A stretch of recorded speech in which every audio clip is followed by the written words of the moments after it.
ईश्वर की उपासना करने से क्या मिलता है?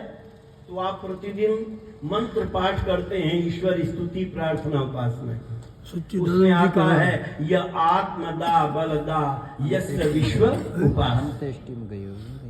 इसका अर्थ करते हुए महर्षि ध्यान जी महाराज लिखते हैं, जो आत्म ज्ञान का दाता, शरीर आत्मा और समाज के बल का देने।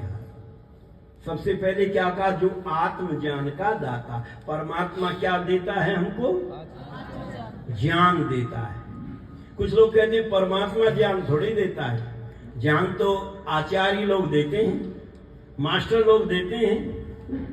पर ध्यान रखना, परमात्मा ही आत्म ज्ञान का दाता है। आप कहेंगे कैसे? अच्छा, बच्चा जब रोता है तो कैसे रोता है?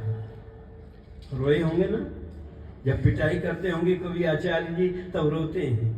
और बच्चा कैसे रोता है? पैदा होते ही बच्चा रोता, अ आ ई उ, ये स्वर निकलते। ये किसने दिए? जी माँ ने सिखाया या परमात्मा ने? पैदा होते ही बच्चा अ आ ई उ इन स्वरों में रोता है। कुछ लोग कहते हैं साहब जैसा माँ बोलती है बच्चा भी वैसा ही बोलता है। आप भी मानते हैं, मैं भी मानता हूं, सब लोग यही कहते हैं, हमारे मंचों पर भी कहते हैं, जैसा माँ बोलती है बच्चा वैसा ही बोलता है। पर एक माँ जो अंग्रेजी बोलती है तो उसका बच्चा कैसे बोलता है? अंग्रेजी में या हिंदी में? ये अंग्रेजी में। पर ध्यान रखना, जब अंग्रेज का बच्चा भी रोता है तो ABCD करके रोता है, अलिफ बे पे ते में रोता होगा?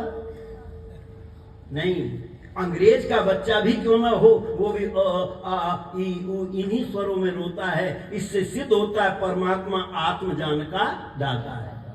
परमात्मा ने जो ज्ञान दिया है, स्वर दिए हैं, वो सबको एक जैसे दिए हैं, इसमें कोई अंतर नहीं दिया। और चलो बच्चे की बात छोड़ो, एक बड़े व्यक्ति को पकड़ो जिसने कभी जीवन में हिंदी न बोली हो,